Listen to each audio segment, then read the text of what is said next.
Hello again, and welcome back, ladies and gentlemen, kids and kiddos, cardboard crawlers of all nations. Here we are once again with that beautiful yellow JLU. Made a couple of changes, kind of went backwards with it, back on a stock frame with a purple Endura Pro motor in there, version 2 electronics.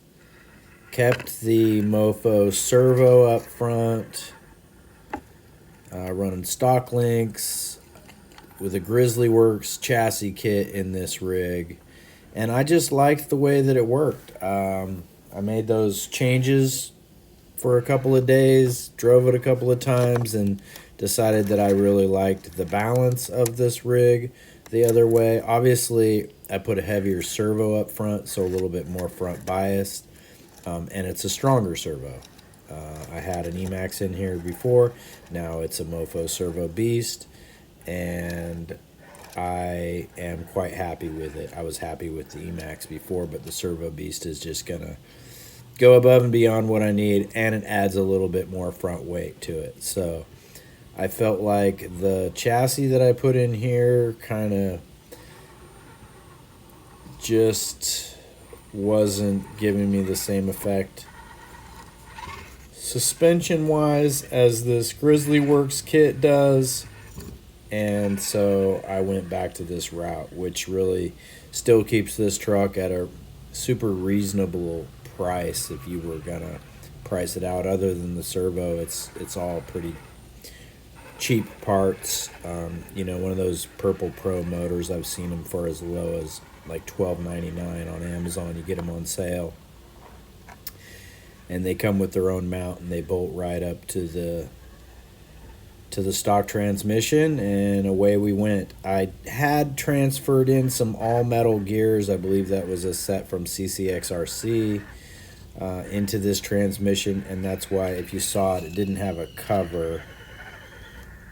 And that is because when you put those metal, that all metal gear kit on it, it kind of pushes the nose of it out a little bit, and the transmission cover doesn't like to bolt back on.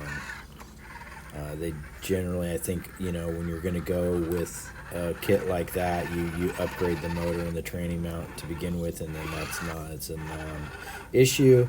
It's really a non-issue with these trucks. I'm not driving them in the mud. I'm not planning on getting sand and dirt way up in there. I dust them off pretty regularly. I try to keep them fairly clean and running well.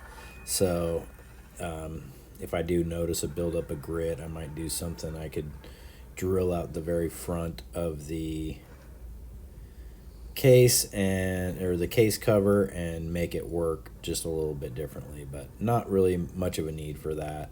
I think it looks fine the way it is, and it sure does run smooth with those all metal gears in the transmission. It is still a plastic pinion on the Purple Pro. I have a metal one sitting around, but I really don't feel like it needs it. I run these on 2S, and I'm not planning on really grinding on it too hard, and I have a couple of the plastic pinions laying around if it does get damaged.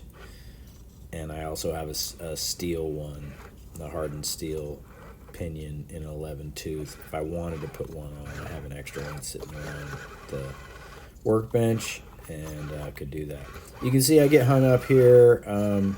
The bolt sticks out of my servo right there. The bolt sticks out just a little bit, and I just went wiggle, wiggle, jiggle, jiggle, and got up and over that rock. And it's one of those things where you can't get it every single time. Even in a real rig, you're going to have hang-ups on your diff, and it is what it is. So you just drive through it as best you can, try to keep the thing from tipping over on its side or flopping onto its lid/hood, and move on down the rock pile, so to speak.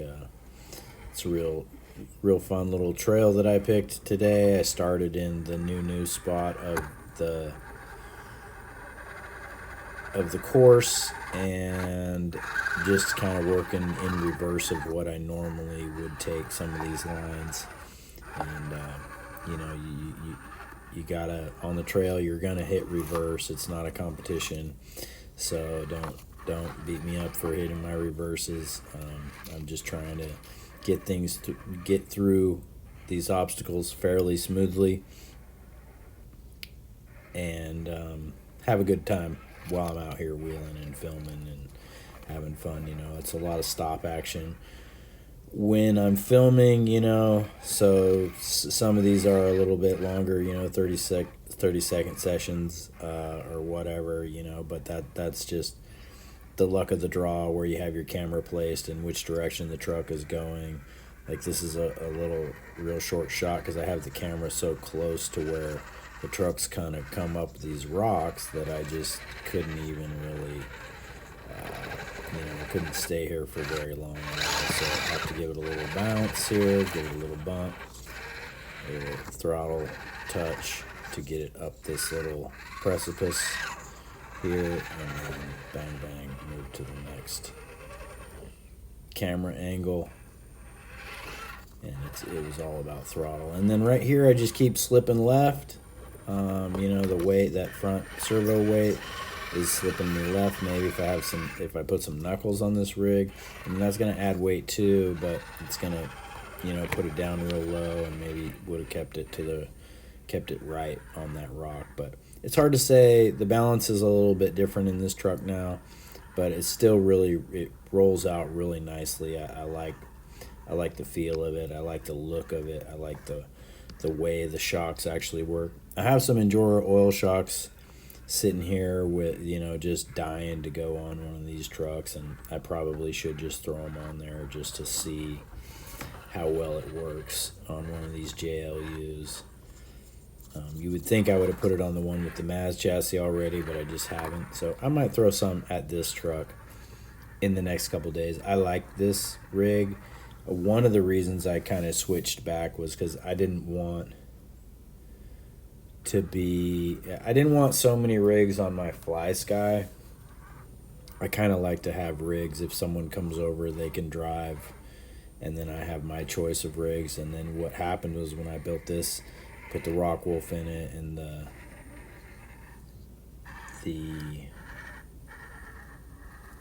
Nano Bam, I ended up, you know, it went to the Fly Sky then. It had to have a micro receiver, and it was tuned into the Fly Sky. So I put it back on its version 2, and it has its own standalone controller, and that seems to be the ticket. My nephews liked this color rig, so this gives them a couple Jeeps that they could drive together, and, you know, they could drive the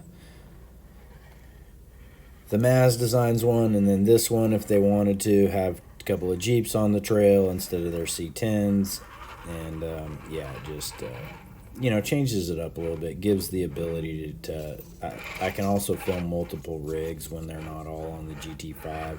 If they're all hooked up to the GT5, I can't really film as many rigs together, although I haven't lately been filming multiple rig runs. I probably will as the weather warms up. We'll see. It's hard to do when it's cold. You just want to get the filming done and move on. But this is a fun little line right here. Kind of wants to push you off to the passenger side, but if you get your wheel hooked up just right, you can kind of come up and over this nub right there and kind of side hill and scooch past and just barely slip on through. You can kind of stay a little bit more high to the right, and I just didn't. I came down to the left. But I hope you all enjoyed, and remember, hit that like, subscribe, and share button. Get out there and build a truck if you already haven't. These JLUs are really reasonably priced, and as you can see, even with stock shocks and links, they run great. So I hope you all had a great evening. Thanks for joining. Cardboard Crawlers out.